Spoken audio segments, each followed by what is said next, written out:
Hello, सत श्री अकाल, आदाब, नमस्कार। आप सभी का स्वागत है हमारी क्रॉस एंड एस्ट्रो टीम में। आज हम बात करेंगे एक ऐसे दोष के बारे में जो कि ज्योतिष शास्त्र में बहुत ही बड़ा और खतरनाक दोष है। इस दोष से क्या होता है कि विवाहित जोड़े को औलाद की प्राप्ति नहीं होती, उनके दाम्पत्य जीवन में परेशानियां आने लगती हैं, उनके कारोबार में उनको कभी भी सफलता नहीं मिलती और उनके घर में काफ़ी कलह क्लेश रहने लग जाती है। तो ऐसा सब होता है पितृदोष के कारण। तो इस दोष के बारे में हमें बताने के लिए साथ में बैठे हैं पंडित सनी कुमार जी। पंडित जी, स्वागत है आपका क्रॉस एंड एस्ट्रो टीम की तरफ से। तो पंडित जी बताइए, पितृदोष क्या होता है, इसके क्या प्रभाव होते हैं? पितृदोष क्या होता है और क्यों लगता है? देखिए जी, जो पितृदोष होता है, माता के पक्ष के या पिता के पक्ष के, जो इस धरती पे नहीं रहते या जिनका स्वर्गवास हो जाता है या जिस कारण उनकी अकाल मृत्यु हो जाती है।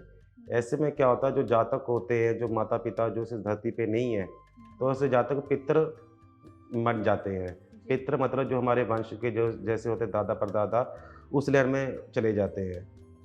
तो इसमें क्या होता है, कई बार जातक को, जब जातक की जो जन्म पत्री होती है, जन्म कुंडली होती है, उसमें अगर सूर्य, बृहस्पति, चंद्र जो ग्रह होते हैं, अगर किसी पाप ग्रह के साथ युक्त हो, दृष्ट हो या जिसके कारण युक्ति संगत बने, तो इसके कारण पितृ दोष नाम का एक समस्या उत्पन्न हो जाती है। जो इस समस्या को हम पितृदोष कहते हैं।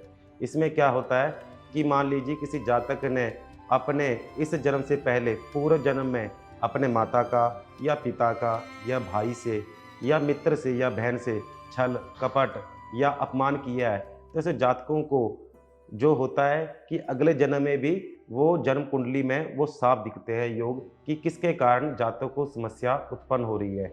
जो मेन देखा जाए, पितृदोष जो होता है ये पितरों संबंधी माना जाता है, यानी कि जो जो हमारे पूर्वज होते हैं उनके द्वारा जो समस्या उत्पन्न होती है उसे पितृदोष कहते हैं। पहले मैं आपको ये बता दूं, कहते हैं कि जब तक हमारे घर के सदस्य हैं, हमारी घर की वोट नहीं होगी तो बाहर का कोई वोट नहीं देता। अगर हमारे घर के जो पितृ महाराज होते हैं, हमारे पितृ देवता, कुल देवी, इष्ट देवी जो होती है, पितृ जो हमारे कुल के देवी देवता होते हैं, जब तक उनका सहयोग, उनका आशीर्वाद नहीं प्राप्त होता, तब तक कोई भी देवी देवता या पूजा पाठ हमारा सफल नहीं होता। कारण क्या है कि जब कोई बच्चा दुखी होता है तो अपने माता पिता को याद करता है। हम भी जो है अपने माता पिता को याद करते हैं दुख में, या भगवान को याद करते हैं। जो पितर होते हैं वह जो हमारी प्रार्थना होती है वो उस देवी देवता के पास लेकर जाते हैं, जो हमारी मन्नत को सिद्ध करता है। इसीलिए कहा जाता है कि जब तक हमारे पितर देवता संतुष्ट नहीं है, तब तक कोई भी देवी देवता या पूजा पाठ हमारी सफल नहीं होती। बेशक हम 1 साल करें, 2 साल करें या जीवन पर्यंत करें, लेकिन जब तक पितृ शांति नहीं होती, पितृदोष का उपाय नहीं होता, तब तक ये पितृदोष लगा रहता है। इसके कारण जातक को नाना भांति की समस्याओं का सामना करना पड़ता है। पंडित जी, अगर किसी की कुंडली में पितृदोष हो, उनके पितर उठ गए हों, तो उनको कैसे शांत करें, उसके लिए बताएं। देखिए जी, जब हमारे घर में पितृ नाराज हो जाते हैं, तो पहले इसके कुछ लक्षण होते हैं कि पता लग जाए कि क्या कारण है, कि पितृदोष है कि नहीं। पहला, घर में अगर ज़्यादा गंदगी रहती है, साफ सफाई नहीं रहती, तो ये पितृदोष का कारण हो सकता है। जी। नंबर 2, घर में जो दीवारें होती हैं वहाँ पर मकड़ी के जाले हों, या घर जो दीवार होती है उसमें दरारें पड़नी शुरू हो जाएं, ये दूसरा कारण। घर में जो चींटियाँ होती है, एक तो नॉर्मल चींटी होती है जो आम, जो किसी कुछ नहीं कहती। एक चींटी ऐसी होती है जो काटती है, और मतलब कि वो हर चीज़ आपको हर स्थान पे मिलेगी अपने घर में। और ऐसी चींटी होती है वो काटने वाली होती है, मतलब जब वो काटती है तो पता लगता है कि हाँ भाई ये खतरनाक है। जी। नंबर 4, कि आप देखना कि घर में जहाँ पर टैंकी होती है, दीवार होती है, अगर वहाँ पर पीपल का या वट वृक्ष अपने आप उग रहा है, काटने के बाद, हटाने के बाद भी पुनः अपने आप उग रहा है, तो समझ लेना चाहिए कि ये पितृदोष है। इसके अलावा अगर घर में किसी वयोवृद्ध का, जैसे दादा या परदादा या माता पिता किसी का भी सामान्य जन या गुरुजनों का जब भी अपमान या निंदा होती है या तिरस्कार होता है, तो ऐसे समस्या होती है कि ऐसे जातकों को पितृदोष लगता ही लगता है। क्योंकि क्या होता है कि जो जातक होते हैं अपने पितरों को, जो पितर होते हैं वह अपने बच्चों को देखते हैं, अगर उनके बच्चों को उनके बच्चे तंग करें तो फिर उनको गुस्सा आता है, क्रोध आता है, जिसके कारण पितृदोष हो जाता है। पितृदोष कभी भी आप ये नहीं कह सकते कि हमेशा अच्छा ही रहता है या बुरा ही होता है। इसके अच्छे लाभ भी होते हैं और कुछ बुरे परिणाम भी होते हैं। जिस जातकों को ये समस्या होती है पितृदोष की, ऐसे जातकों को पहले नंबर 1, ऐसे जातकों को सपने में पितृ बहुत दिखाई देते हैं। पितृ दिखाई देते हैं या कुछ मांगते हुए दिखाई देते हैं या कुछ ना कुछ याचना करते दिखाई देते हैं, जिससे जातक को ये पता लगता है कि मेरे पितर दुखी हैं। नंबर 2, जो जातक समय समय पर जैसे मस्या पर या श्राद्ध के समय जो जातक पिंडदान या फिर ब्राह्मण भोज या गाय को, कुत्ते को या चिड़िया को या कीड़ियों को, इनको कुछ भी नहीं दान करते हैं पितरों के निमित्त, ऐसे जातकों का पितर रुष्ट हो जाता है। एक बात कहा जाती है, शास्त्रों में भी वर्णित है और हमने अपने गुरुजनों से भी सुना है कि जब भी अमावस्या होती है, तो सभी को पता है कि अमावस्या के दिन ही श्राद्ध कर्म पितृ कर्म होता है, लेकिन हर महीने अमावस्या आती है तो कहा जाता है जो पितृ होते हैं वह एक हवा का गोला होता है। जिस तरह एक हवा होती है, हवा का झोंका होता है, उसी प्रकार का इनका स्वरूप माना जाता है। जो पितृ होते हैं ये क्या करते हैं, जब भी अमावस्या होती है, अमावस्या सूर्य उदय होने पर जो भी उनका प्रिय कोई व्यक्ति होता है, प्रिय जिनके साथ उनका प्रेम रहता है, उनके द्वार पर आते हैं हवा के रूप में दरवाजे पे। जी। वो सारा दिन खड़े रहते हैं पितर, जिनका उनसे प्रेम होता है, तो वो देखते हैं पूरा दिन, अमावस्या का पूरा दिन देखते हैं, सुबह सूर्य उदय होने से लेकर सूर्यास्त तक वह सारा दिन देखते हैं कि क्या जो मेरे प्रियजन हैं वह मुझे याद करते हैं या नहीं, या मेरे लिए रोते हैं कि नहीं, मेरी बातें करते हैं कि नहीं, मेरे सामानों का ध्यान रखते हैं कि नहीं, ये सब चीज़ें देखते हैं। इसके बाद जो पितर होते हैं वो ये भी देखते हैं कि क्या मेरे नाम का कोई प्रसाद या भोग निकाला कि नहीं। जो पितर होते हैं वो सुबह तक देखते हैं, दोपहर और शाम को सूर्यास्त तक। सूर्यास्त के बाद वो देखते हैं कि जिन जिन जातकों ने पितरों निमित्त प्रसाद निकाला, उनको जो पितर है आशीर्वाद देकर जाते हैं, कल्याण अस्तु कहकर जाते हैं। और जिस घर में सुबह से लेकर शाम तक या रात तक पितरों के निमित्त ना कुछ दान पुण्य हुआ है, ना कुछ श्राद्ध आदि किया गया है, तो इससे क्या होता है, जो जातक के जो पितर होते हैं वह उस द्वार पर उस जातक को श्राप दे के जाते हैं, जिससे उस जातक का जो जीवन होता है वह दुर्भाग्य से परिपूर्ण हो जाता है। ऐसे जातकों को पारिवारिक क्लेश, व्यापार में बाधा, संतान में समस्या, नाना भांति की समस्या उत्पन्न होनी शुरू हो जाती है। पंडित जी, जैसे आपने बताया कि अमावस्या के दिन ऐसे उपाय करने से हम अपने पितरों को शांत कर सकते हैं, तो जैसे कि आपने देखा है कि आजकल के शहरी ज़िंदगी में हस्बैंड वाइफ दोनों जॉब करते हैं, तो वहाँ पे वो अपने पितरों को की शांति के लिए क्या उपाय करेंगी? मतलब वहाँ पे तो गांव की तरह आपको ना तो गौ माता मिलेगी, ना कोई ब्राह्मण मिलेगा, तो उनको क्या ऐसे उपाय करने चाहिए? देखिए जी, जब हम पितृ शांति करते हैं तो पितृ शांति के नाना भांति के उपाय हैं, एक से एक उपाय हैं। लेकिन आजकल का समय ऐसे है कि इसमें सभी को जल्दी है, किसी के पास टाइम नहीं है। तो क्या करते हैं, वह पितरों की शांति के लिए, मान लीजिए कि अगर किसी जातक ने अपनी पितृ शांति करनी है या पितरों को मनाना है या उनसे आशीर्वाद लेना है, तो उनको क्या करना चाहिए, गाय, कुत्ता और कौआ, ये 3 जो होते हैं प्राणी होते हैं, इनको करना ही करना पड़ेगा, मतलब इनका दान पुण्य निकालना ही पड़ेगा। जो कहा जाता है कि जो गाय होती है उसमें 33 कोटि देवता विराजमान होते हैं, और जो श्वान होता है उसे कहते हैं कि जो जब स्वर्ग गए थे युधिष्ठिर, तो कहते हैं उसके साथ जो श्वान यानी कुत्ता वो साथ गया था, क्योंकि ये द्वारपाल माना जाता है।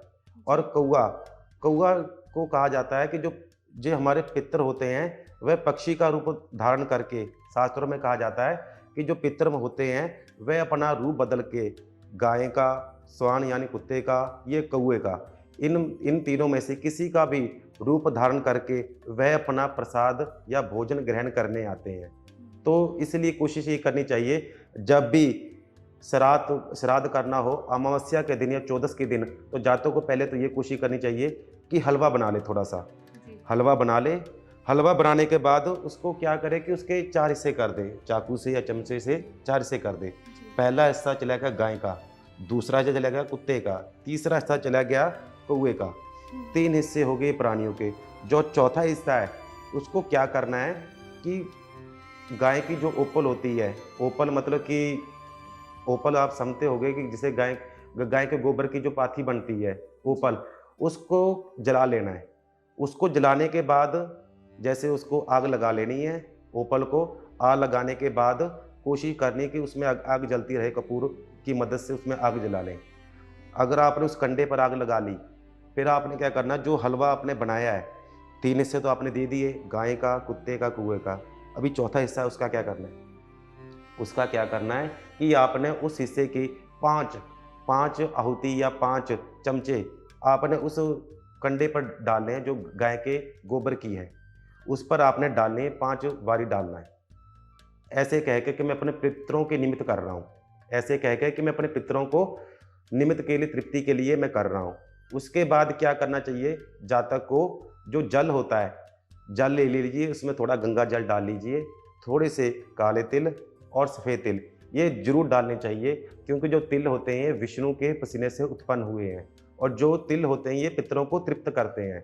इसलिए जो जल होगा उसमें थोड़ा सा गंगा जल और थोड़े से तिल अवश्य डाल लेने चाहिए। उसके बाद जो उस पाथी पे या जिस गाय के कंडे पर आपने जो प्रसाद डाला है वहीं पर आपने थोड़ा जल लेकर ऐसे छिड़कना चाहिए, ऐसे छोड़ देना चाहिए। उसके बाद जो बाकी थोड़ा सा प्रसाद बचेगा चौथे हिस्से का, वो घर के सदस्य अगर ग्रहण करते हैं तो इससे क्या होता है, पितृ जो दोष होता है उसमें बहुत हद तक लाभ प्राप्त होता है। और जातक को कोशिश करनी चाहिए कि जो जातक कहा जाता है कि 12 मस्या अगर लगातार इस उपाय को लगातार कर ले, तो जातक के जो पितृ हैं अगर नाराज हैं या किसी कारण क्रोध है जिसके कारण जातक को नाना भांति की समस्या का सामना करना पड़ रहा है, अगर जातक इस उपाय को कर ले तो केवल इसी उपाय से गाय को, कुत्ते को, कौवे को अगर हो सके तो प्रसाद डाल दे पितरों से निमित्त, और हवन कुंड में थोड़े सी आहुति देकर तिलों से, जल से तृप्त कर दिया जाए तो पितृ देवता प्रसन्न हो जाते हैं और जातक की मनोकामनाओं को पूर्ण करते हैं। ठीक है, तो पंडित जी ये बताइए कि पितरों का हमें आशीर्वाद कैसे मिलता है। जी देखिए जी, जो हमारे पितृ होते हैं पहले तो कोशिश ये करनी चाहिए कि जो हमारा पितृ देवता का जब हम स्थान बनाते हैं, अगर घर में अभी चित्र या फोटो हमने रखनी भी है, क्योंकि हमारे जो दिल के करीब होते हैं, जिन्होंने हमें दुनिया दिखाई, जिन्होंने हमें ये धन दौलत घर बार दिया, अगर हम उनको ही भूल गए तो हम सबको भूल गए। तो कोशिश ये करनी चाहिए कि हमारा जो घर होता है, पितरों की जो फोटो होती है दक्षिण द्वार पे होनी चाहिए, और कोशिश ये भी होनी चाहिए कि बेडरूम में नहीं होनी चाहिए। यहाँ पर ऐसा स्थान हो, एकांत स्थान हो जहाँ पर दक्षिण, क्योंकि जो पितरों का स्थान माना जाता है, यम का स्थान माना जाता है, वह दक्षिण माना जाता है। दक्षिण की तरफ मतलब कि आपका मुख होना चाहिए और वहाँ पर सामने आपके पितरों की फोटो या चित्र अवश्य होना चाहिए। और कोशिश ये करनी चाहिए कि जो हमारे पितर होते हैं वहाँ पर किसी प्रकार की गंदगी नहीं होनी चाहिए, साफ सफाई होनी चाहिए। जो पितरों का जो फूल होते हैं, कई बार क्या होता है जातक नियम ना रखे, अगर नियम रखता है तो उसको अवश्य पालन करना पड़ेगा, ये बात स्पष्ट है। क्योंकि अगर हमने पितरों को जो नियम दिए हैं तो हमको पालन करने ही पड़ेंगे। अगर आपने ये कोशिश की है, नियम रखा है कि मैं पितरों को प्रतिदिन माला चढ़ाऊँगा, धूप बत्ती करूँगा, जोत बालूँगा या जल रखूँगा, तो आपको ये नियम करना ही पड़ेगा, क्योंकि आपने ये नियम अपनी मर्जी से स्वयं किए हैं। तो कोशिश ये करनी चाहिए कि जो हमारे पितर महाराज की जो फोटो होती, जो हमारे पितर होते हैं माता पक्ष के या पिता पक्ष के, उनकी जो फोटो होती है उनको स्वच्छ स्थान पर दक्षिण मुख लगानी चाहिए। अगर आपने फूलों की माला या कुछ करना है तो 14 या मस्या के दिन जरूर करना चाहिए। इसके अलावा कोशिश करनी चाहिए जब भी अमावस्या हो, गाय को हरा चारा अपनी समर्थानुसार जरूर दान करना चाहिए और ब्राह्मण को वस्त्र, फल दक्षिणा ये जरूर अर्पण करनी चाहिए पितरों के नाम से। पितरों के नाम से चप्पलें होती हैं, वस्त्र होता है, परना होता है, क्योंकि कहा जाता है कि जो हम ब्राह्मणों को चप्पलें देते हैं, कहते हैं जितना ब्राह्मणों तुरेगा वो चप्पलों से उतना हमारे पितरों का उद्धार होगा, जितना वो वस्त्र पहनेगा उतना हमारे पितृ संतुष्ट होंगे। इसलिए कोशिश ये करनी चाहिए समर्थानुसार अमावस्या के दिन ब्राह्मण को वस्त्र, फल, चप्पलें आदि जरूर दान करनी चाहिए अपनी समर्थानुसार पितरों के निमित्त, जिससे जातक का कल्याण हो सके। पंडित जी, पितरों की बरसी के दिन जातकों को क्या करना चाहिए? देखिए जी, इसके बारे में कि बरसी के समय क्या करना चाहिए, इसके लिए तो मैं आपको यही कहूँगा कि जातक को अपनी कुल परंपरा, जो जातक का रीति रिवाज, जो कुल परंपरा चलती आ रही है, उसके अनुसार जातक को वह बरसी आदि का जो आयोजन है वो करना चाहिए।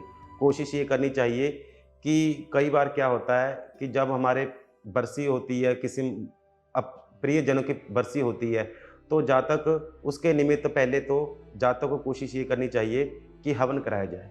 जी। हवन कराया जाए, गायत्री माता का जाप कराया जाए, उससे आहुति दी जाए और उसके बाद तर्पण, पिंडदान आदि ये करना चाहिए, जिससे जो पितर होते हैं ये संतुष्ट होते हैं। नंबर 2, जो बरगद का वृक्ष होता है एवं पीपल का जो वृक्ष होता है, अमावस्या के दिन उसे जल में थोड़े से तिल डाल के उसको जड़ में, जल जो होता है, जल को आपने उस जड़ों में डालना चाहिए, पीपल की जड़ों में अवश्य डालना चाहिए, पितृ देवता का नाम लेकर ओम पितृ देवताभ्यः नमः, ओम पितृ देवताभ्यः नमः।